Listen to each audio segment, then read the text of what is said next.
Bonjour à tous, merci d'être en direct sur la télévision du Monde. Bienvenue à nos fidèles téléspectateurs et surtout bienvenue aux nouvelles recrues, aux nouveaux téléspectateurs. Si vous découvrez cette matinale pour la première fois, nous sommes plutôt ravis de vous savoir nombreux, de vous compter parmi nos téléspectateurs. C'est une nouvelle semaine avec de nouveaux objectifs. Vous êtes fixé un certain nombre d'objectifs à atteindre cette semaine. En tout cas, notre prière, c'est que le bonheur et la grâce vous accompagne tout au long de cette semaine. En tout cas, nous serons là pour vous encourager, pour vous booster le moral et surtout vous apporter les éléments nécessaires pour avoir une semaine bénie. Hier, dimanche 8 avril, était Journée mondiale des Roms. C'est justement le 8 avril 1971 que les Roms, qui représentent la première minorité de l'Union européenne, choisissaient donc, malgré une situation encore difficile, les symboles de leur communauté ainsi que leur drapeau et leur hymne. On va donc vous rappeler que les Roms sont justement ce peuple nomade là, formé de 4 groupes et qui fait justement partie de la famille des Tiganes, souvent appelés les Romanichels. C'était donc la célébration de ce 8 avril dernier.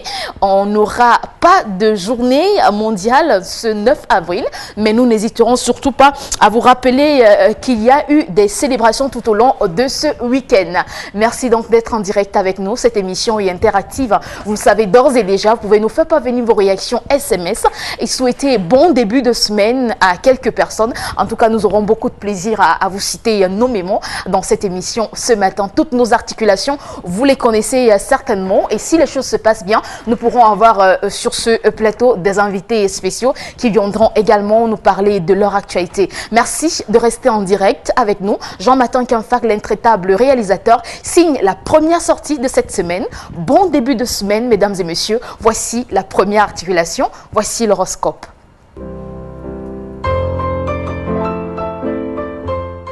Bonjour à tous et bienvenue. Voici votre horoscope. Bélier. Bélier ne devrait pas initier des changements majeurs dans leur vie quotidienne. Laissez-les pour un meilleur moment où il n'y aura pas d'accidents absurdes, des gens collants et d'autres problèmes qui peuvent grandement vous distraire et l'objectif à venir. Aujourd'hui, vous ne devriez faire que quelques tâches de routine quotidienne comme la résolution de certains problèmes liés à votre travail, le renouvellement de votre garde-robe ou faire d'autres tâches ménagères. Votre couleur du jour, rose, votre meilleur moment de la journée, 7 heures, et votre chiffre porte-bonheur, 14.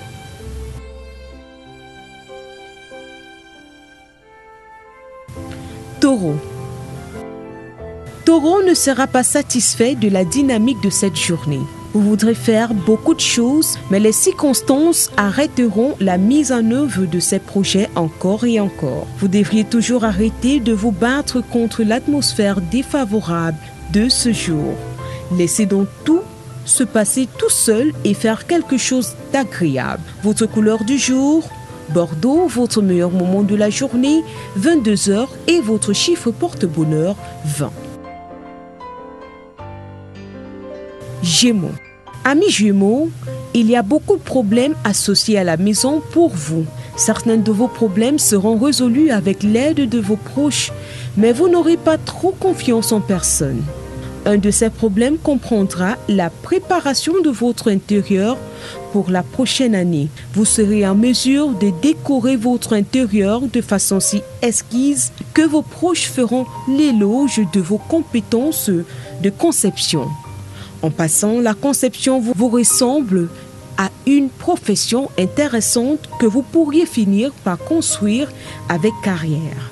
Votre couleur du jour, orange, votre meilleur moment de la journée, 8 heures, et votre chiffre porte-bonheur, 7. Cancer. Les cancers sont recommandés pour diriger leur imagination vers des œuvres créatives. Peu importe quoi et quand vous créez, l'essentiel est que cette activité vous aidera à présenter vos proches et vos proches avec une certaine positivité. Dans la soirée, vous devriez commencer à prendre soin de votre apparence. Ce sera bien de perdre quelques kilos aussi en trop avant de faire la fête. Votre couleur du jour, bleu, votre meilleur moment de la journée, 14h et votre chiffre porte-bonheur, 25. Lion. Les lions vont passer ce jour à une date très romantique. Vous l'organisez vous-même pour agréablement surprendre votre autre significatif. Votre partenaire ne réalisera pas immédiatement que vous ne vous attendez pas à respecter quoi que ce soit en réponse et que vous avez préparé toute cette surprise en étant guidé par de pures intentions. Lorsque tous les malentendus seront complètement éliminés, vous pourrez construire des souvenirs agréables qui resteront sur de précieuses photos. Votre couleur du jour, Bordeaux, votre meilleur moment de la journée, 21h et votre chiffre porte-bonheur, 3. Vierge. Les vierges sont destinés à recevoir une offre alléchante ce jour. Il viendra d'un de vos amis que vous n'avez pas vu depuis un petit moment et qui ont réussi à réussir depuis. Cet ami appréciera hautement votre professionnalisme et vous offrira un emploi dans son entreprise. Le montant d'argent promis en récompense vous semblera très tentante, mais vous démontrerez un peu de temps pour réfléchir avant d'accepter l'offre. Votre couleur du jour, jaune, votre meilleur moment de la journée, 9h et votre chiffre porte-bonheur, 22. Balance.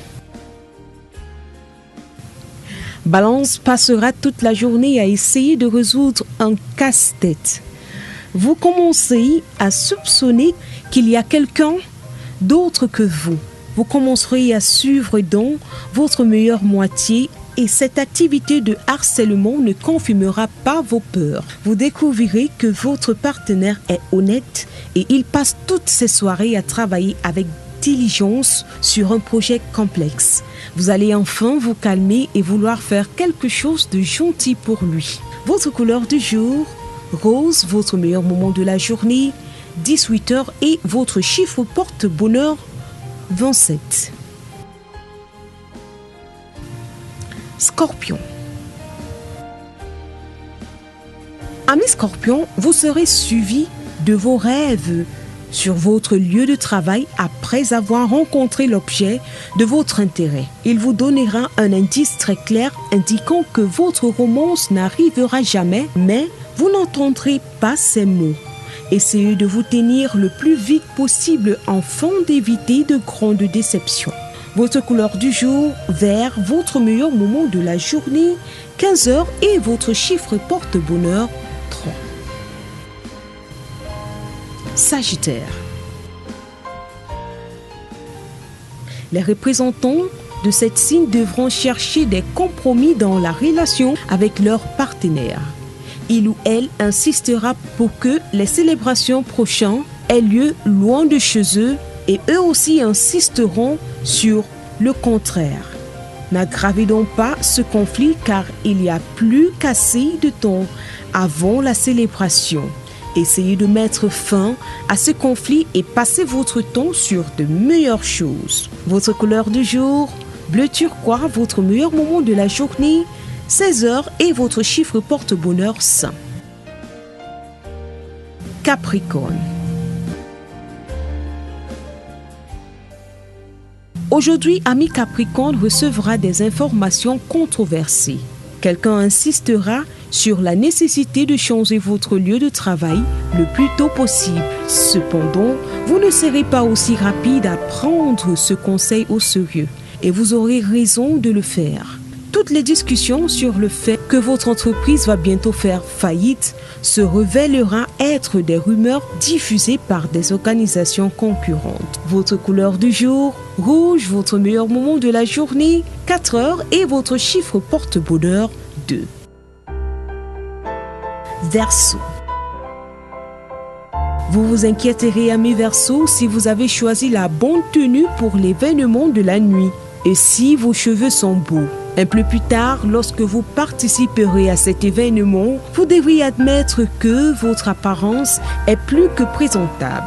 Vous vous démarquerez de tous les autres invités et recevrez une attention particulière de la part des participants du sexe opposé.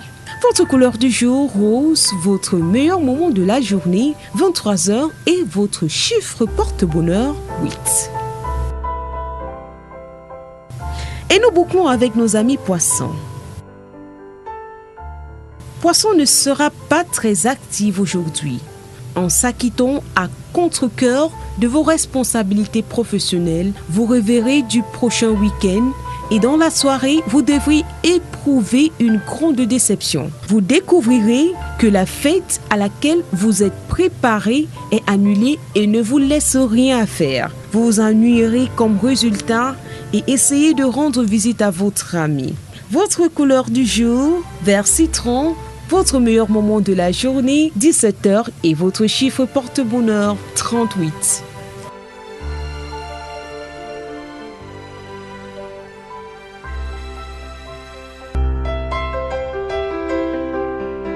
Voilà, c'est tout pour l'horoscope du jour. On se donne un autre rendez-vous. Coupure horoscope de ce lundi 9 avril 2018. Bienvenue à ceux qui nous retrouvent à l'instant seulement. Aujourd'hui, on célèbre plusieurs prénoms et nous allons ensemble dérouler le profil des Walter et des Gauthier. Ce sont entre autres les prénoms qui sont à l'honneur ce matin. Merci à tous ceux qui nous retrouvent à l'instant. Vous pouvez nous faire parvenir vos messages pour souhaiter bon début de semaine à vos familles. Et puis, si vous avez des personnes proches de vous qui soufflent sur une bougie de plus, nous serons vraiment ravis de lire vos messages ce matin au travers de nos 2 numéros de téléphone qui sont affichés au bas de l'écran. Nous allons accueillir Hermine, bonjour et surtout bon début de semaine. Good morning to you, Sandra. Good morning to you, televiewers out there. Oh, for sure. Today we'll be having the horoscope. You already had the start of the program. We just want to remind you that we'll be having the Garden Post, which you would find in your kiosk, and Garden Post, which captions today on Operation Sparrowhawk in Cameroon. Besides that, we'll take a look at the median after also viewing a little the info, because the info we as well will be having today, and the Eden papers, which for long you guys haven't had the review of your cooler matinal. Today we'll give you the rendezvous at 7 a.m. and for sure, if you move out of your house, you are in the littoral region and you look up in the sky today, certainly you'll be wondering if it is about to rain. But I'm just telling you that today you may have thunderstorms in the littoral region of the country. Let's go have what the weather forecast says.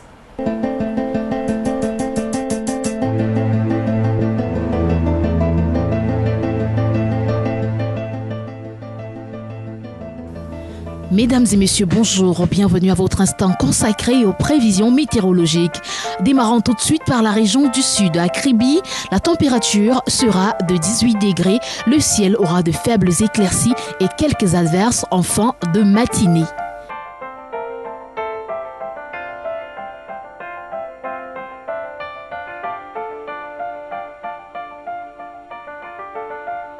Dans la région du centre à Yaoundé, la température sera de 14 degrés, le ciel sera très nuageux, heureusement pas de précipitations.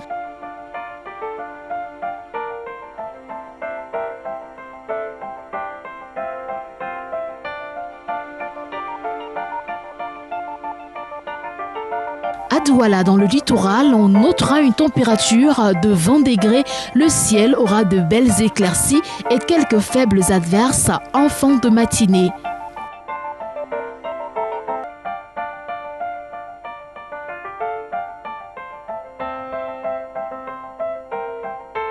Dans la région de l'Est, à Bertois, la température sera de 13 degrés, le ciel sera meublé d'éclaircies, le soleil se pointera autour de 15 heures.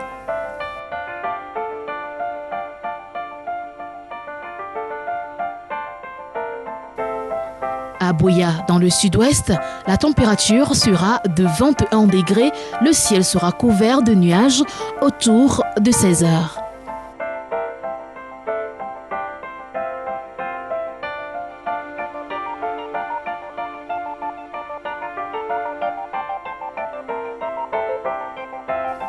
Dans la région de l'Ouest à Bafoussam, on notera une température de 17 degrés. Le ciel sera peu nuageux avec quelques précipitations selon la direction météorologique du Cameroun.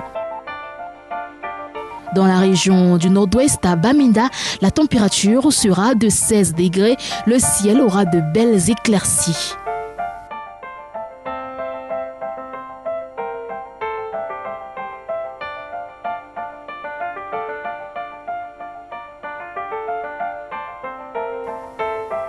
Allons à Ngaoundéré où la température sera de 14 degrés avec de très faibles éclaircies.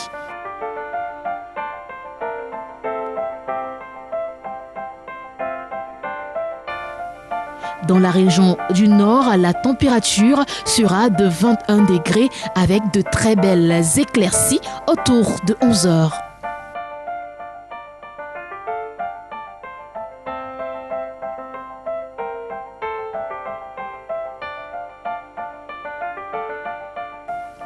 À Maroua, dans l'extrême nord, la température sera de 28 degrés.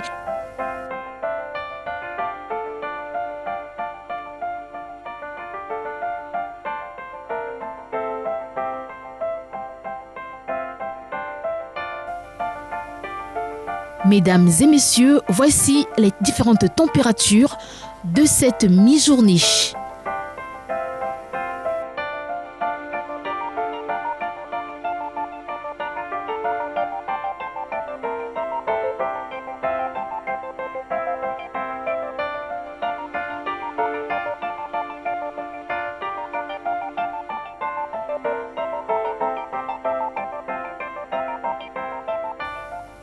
C'est tout pour votre coupure météo de ce lundi. Bon début de semaine à tous et à toutes. Welcome back. You already had the weather forecast of today. Just to tell you that the news is actually shaking up on the international landscape. They'll be giving you details on the starches of the day. We'll begin with Info People. On va donc prendre cette image de Tiwa Savage qui est donc apparu sur la scène sans sous-vêtements. C'est l'actualité qui anime justement la presse People depuis quelques heures seulement. De son vrai nom, Tiwa Topena Savage. Elle est née donc le 5 février 1980 à Lagos au Nigeria. Tiwa Savage a donc créé son propre label 323 Entertainment en 2010 avec Tuji Tibbles Balongu, avec qui elle se fiance le 5 février 2013 et se marie en novembre de la même année. Un label qui a fait équipe avec Mavance en 2012 pour de nouvelles aventures.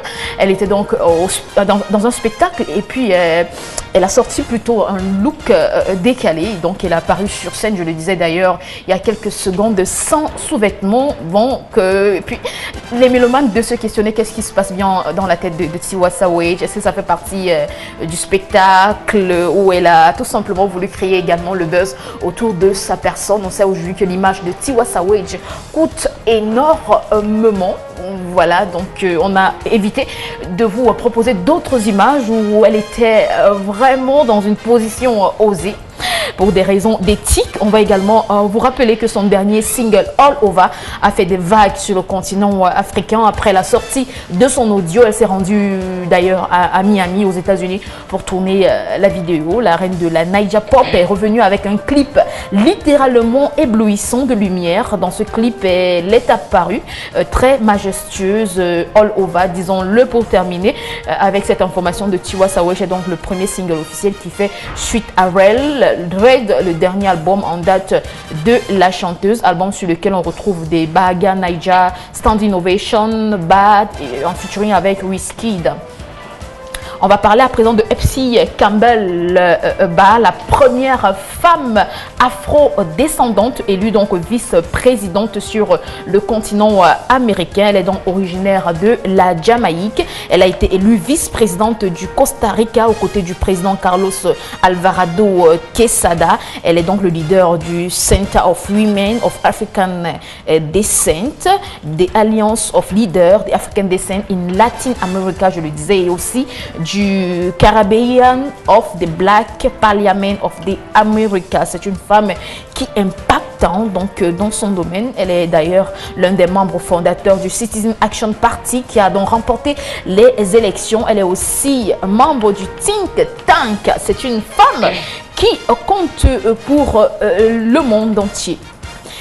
Parlons à présent de l'international ivoirien Lassina Traoré qui n'est pas d'humeur en ce moment. Il est accusé d'avoir falsifié son identité par Koné Ibrahim, le président de l'étoile sportive d'Abobo, où il a évolué avant de rejoindre l'Europe, pas justement de l'international ivoirien et Lassina. Ce dernier affirme que le géant attaquant se nommerait en réalité Lassina Méméné et qu'il serait âgé de 29 ans, contrairement à ses 27 ans que l'on lui connaît.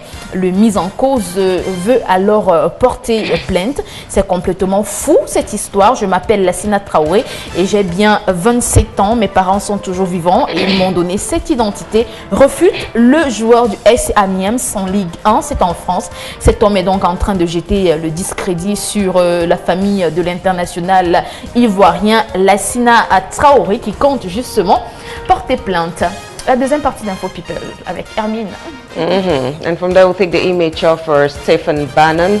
Stephen Bannon, who is the former chief strategist to U.S. President Donald Trump and former head of right-wing website Breitbart News, has become a prominent piece of the puzzle in the Mueller probe because of his connections to the international players, including senior officials from the United Arab Emirates. Just to add that Bannon is widely viewed as the architect of Trump's America First policy, which many have called isolationist and Islamophobic, and Bannon reportedly oversaw the writing of executive orders prohibiting U.S. visas for citizens of several Muslim majority nations, commonly referred to as the Muslim ban, which Donald Trump signed at the beginning of his term. But Bannon, to add to this, has no problem working with Muslim royalty, according to what we learned on the social media. And the former Goldman Sachs banker has represented Saudi Prince Al-Walid bin Taller in business deals and met the United Arab Emirates Crown Prince Mohammed bin Zayed Al Nahyan, commonly referred to as MBZ, at Trump's tour in December 2016. And we take this other image. It takes us to South Korea. Seoul, South Korea. The conviction of Park Geun-hye, a former president of South Korea, over a corruption scandal has elicited mixed reactions from people here in this Asia Pacific country. She was sentenced to 24 years in prison and a fine of $16 million on charges of bribery, extortion, and influence peddling in a court ruling that was last weekend. Park 66 was convicted of coercing and demanding bribes worth more than $21 million from major South Korean conglomerates, including Samsung Lord and SK, in collusion with her longtime confidant Choi So-lee, Choi, who was found guilty of using her friendship with Park to meddle in state affairs for personal gain and was sentenced to 20 years in jail in February this same year. We have a report about this lady, and maybe we'll go with these images to find out more and even more on this sentence. This is a scandal that has gripped South Korea since 2016, and the nation watched the climax live on television. But Park Geun-hye boycotted the trial and wasn't in court to learn her fate. The court sentences the defendant Park Geun-hye to 24 years in prison and fines her $16.8 million. Park was found guilty of 16 of the 18 charges, including abuse of power, coercion, and bribery, and said to have taken millions of dollars from the country's biggest conglomerates in exchange for favors.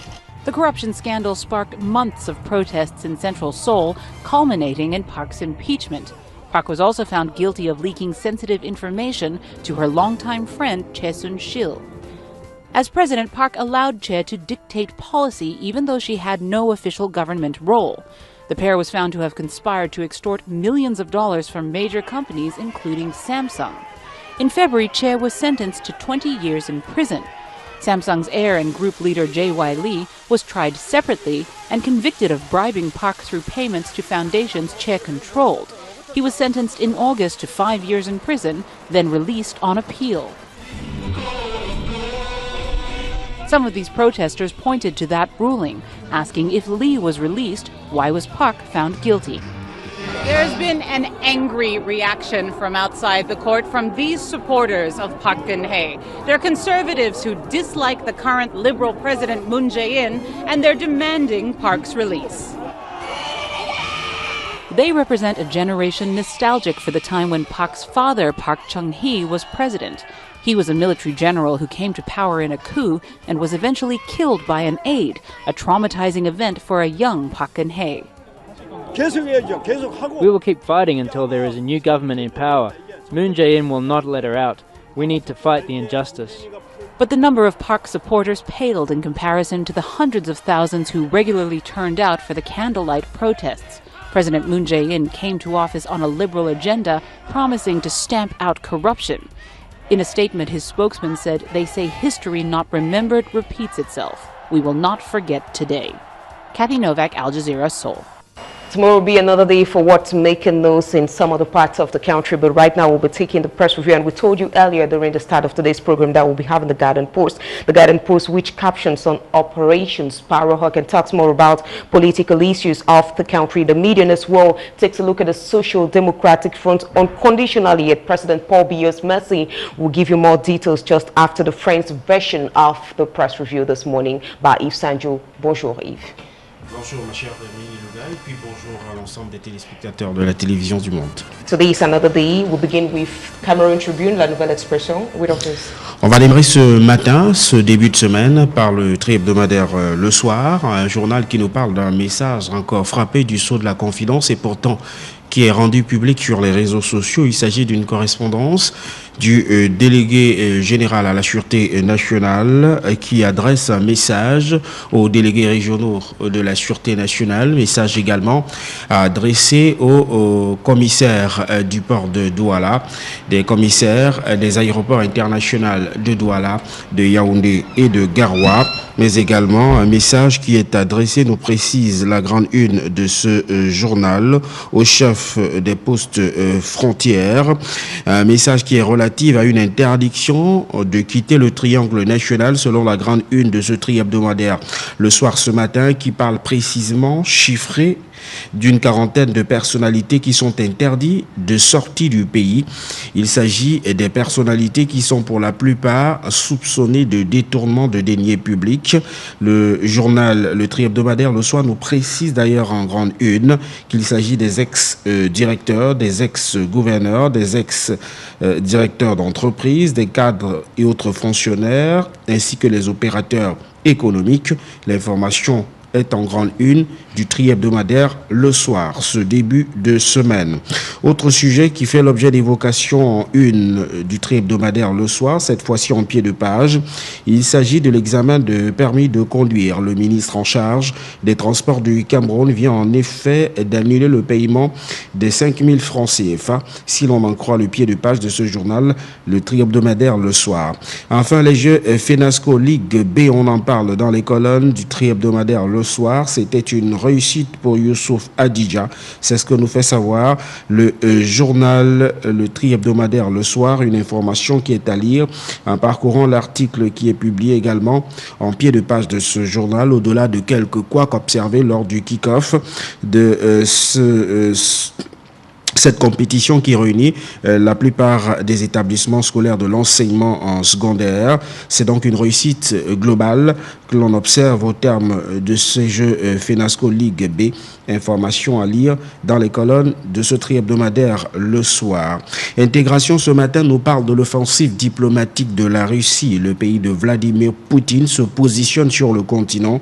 C'est l'information qu'on peut lire en parcourant la grande une de ce journal qui parle de cette offensive, notamment en Afrique centrale, considérée comme le précaré de la France. Le journal nous révèle que le pays de Poutine a engagé des missions d'inspection dans la sous-région Afrique centrale et de nombreuses conventions, notamment dans le cadre de l'armement des pays d'Afrique centrale, ont été signées avec le tout-puissant pays de Vladimir Poutine. Une information qui fait l'objet d'évocations dans le cadre de cette édition d'intégration. Il s'agit d'une offensive russe qui permet de renforcer la coopération bilatérale, notamment sur le plan militaire, et qui semble mettre désormais sur la sellette les accords de coopération qui ont été jadis signés par les premiers chefs d'État de l'Afrique centrale, ce qui fait donc dire au journal Intégration ce matin que la Russie chasse désormais dans le précaré français. Autre sujet développé dans les colonnes de ce journal Intégration ce matin, il s'agit du budget de la commission de la CEMAC, un budget qui a été revu à la baisse à la faveur des récentes assises, une baisse de 30%. Selon l'information développée largement en petit encadré de ce journal, l'on apprend que le budget de la commission de la CEMAC passera d'un peu plus de 100 milliards de francs CFA à 95 milliards de francs CFA, une baisse qui est due au cours des matières premières qui sont les produits et commercialisés et exportés par la plupart des pays de la zone CEMAC. L'information est développée dans les colonnes de ce journal Intégration. Nous quittons Intégration pour vous donner l'écho à présent du journal Essingon qui nous fait savoir que dans l'optique d'un positionnement dans les régions du sud et du centre Cameroun, Kavaege Dibril a doublé le président de la République. Le président de l'Assemblée nationale nous précise la une du journal comme l'année dernière, chasse désormais sur les terres naturelles du chef de l'État et se fait adober par les chefs traditionnels et autres notabilités. L'information est à lire en grande une de ce journal. Autre sujet développé dans les colonnes de ce journal Essingon ce matin, c'est ce rappel au sujet du recensement de la population. Le dernier date de 2005 en effet.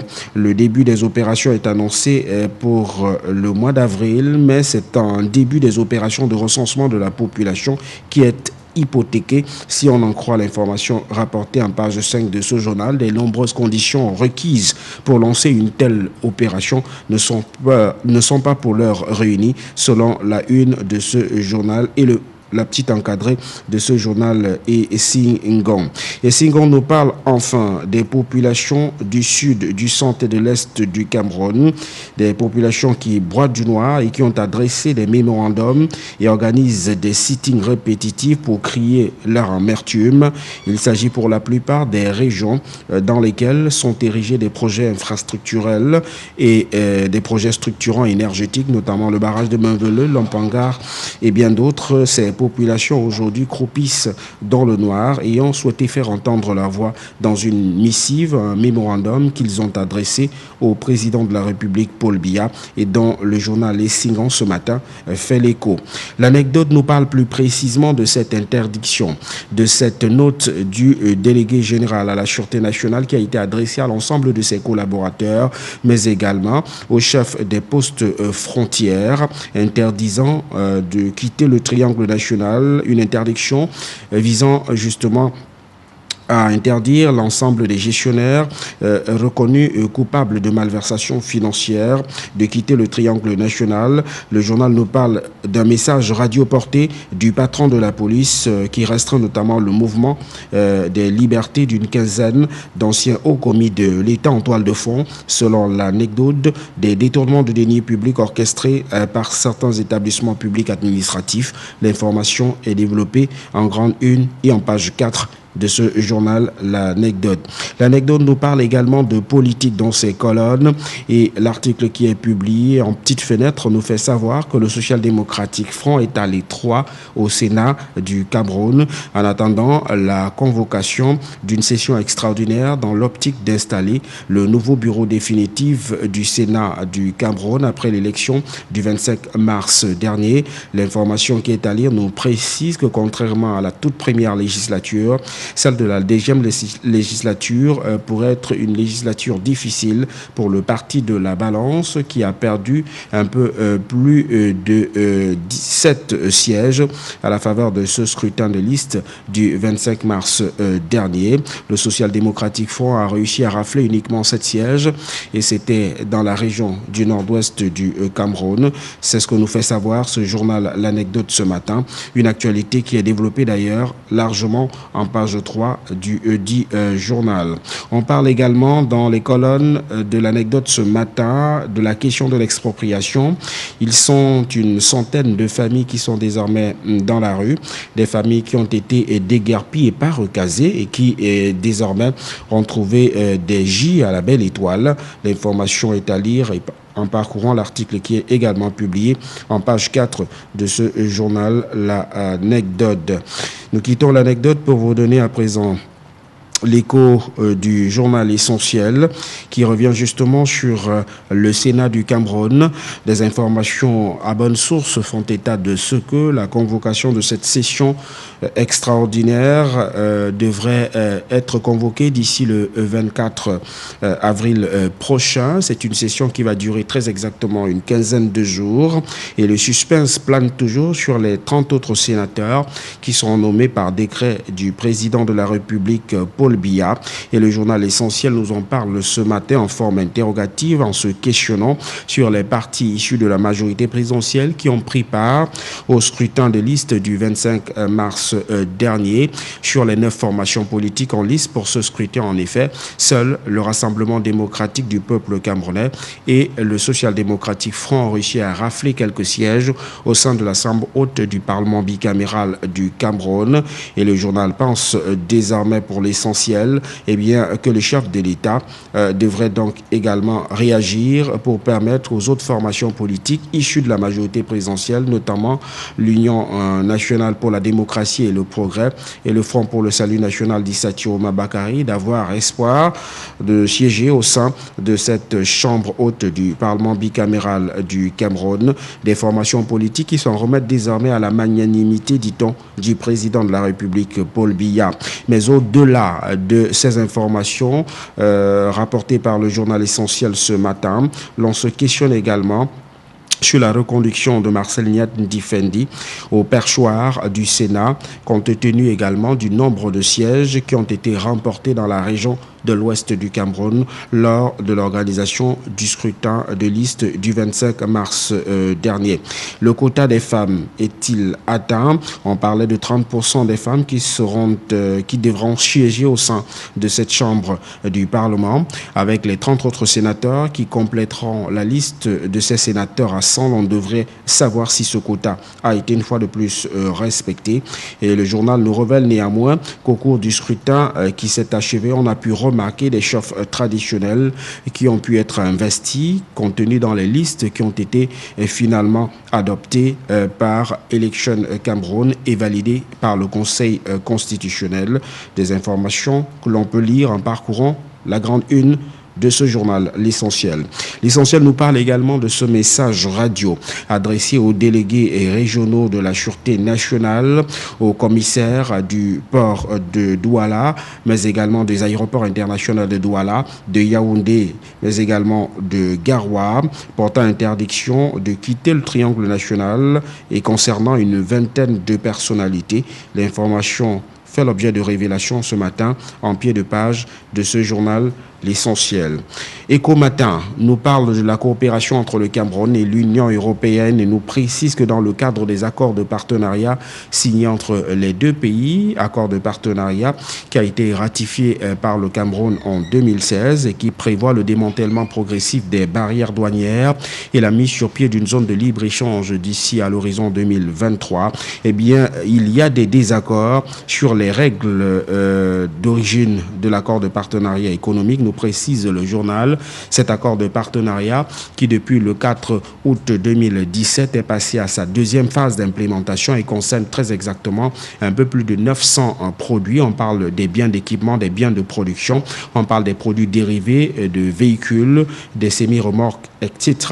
Le journal nous précise néanmoins qu'il y a désormais quelques désaccords au sujet de cet accord de partenariat signé entre le Cameroun et l'Union européenne, notamment les produits en provenance du sol européen ne sont pas des produits qui sont produits sur le sol européen du fait de la délocalisation des entreprises européennes. Cela pose un sérieux problème dans le cadre de l'implémentation de cet accord de partenariat économique signé entre le Cameroun et l'Union et européenne, nous précise le journal, tout en nous révélant que le démantèlement progressif de ces barrières douanières ont déjà fait perdre plusieurs milliards de francs CFA à la douane du Cameroun. Le chiffre de 2 milliards de francs CFA avait d'ailleurs été avancé par l'administration douanière. Autre sujet développé par Ecomatin, il s'agit de la méthode, celle de l'actuel ministre en charge des Finances du Cameroun, Luipol Motazé, qui avant justement d'engager l'épuration progressive de la dette du Cameroun vis-à-vis des petites et moyennes entreprises. Il s'agit d'une partie de la dette intérieure. L'État du Cameroun a en effet décidé de débloquer un peu plus de 30 milliards de francs CFA pour payer les prestations des petites et moyennes entreprises pour le compte de l'exercice 2016 et des années antérieures. Cette opération, nous précise en tout cas le journal Ecomatin, avait été précédée d'une audit qui a été commandée par le ministre des Finances de l'État du Cameroun. Il s'agit d'une méthode de Luipol Motazé qui est évoquée ce matin par le journal Ecomatin. L'œil du Sahel de Ngiba Ngatama, le tri-hebdomadaire, nous informe que du côté du Logo-Nechari, rien ne va plus. 15 terroristes ont été en effet tués dans l'attaque du poste de Sakmé. Nous sommes dans la région de l'extrême nord du Cameroun, pratiquement dans la zone du lac Tchad, près de Fotokol, où une attaque avait d'ailleurs récemment été perpétrée par des éléments issus de cette organisation terroriste qu'est Boko Haram. Ils avaient pris d'assaut un poste avancé du BIR, le bataillon d'intervention rapide, faisant 5 morts parmi les éléments des forces de défense. On parle également des armes et des munitions qui avaient été emportées par ces éléments de Boko Haram qui étaient arrivés à bord d'une Jeep. L'information rapportée ce matin nous précise qu'ils ont tenté une nouvelle incursion, toujours à Sakmé. On parle de 15 terroristes très exactement qui ont été tués à la suite de la riposte des éléments du bataillon d'intervention rapide. Le journal L'œil du Sahel nous précise également dans ses colonnes, l'article fait l'objet de développement au-delà de la une, nous précise que depuis le déclenchement de la riposte du Cameroun en 2014 face aux incursions répétées de cette nébuleuse Boko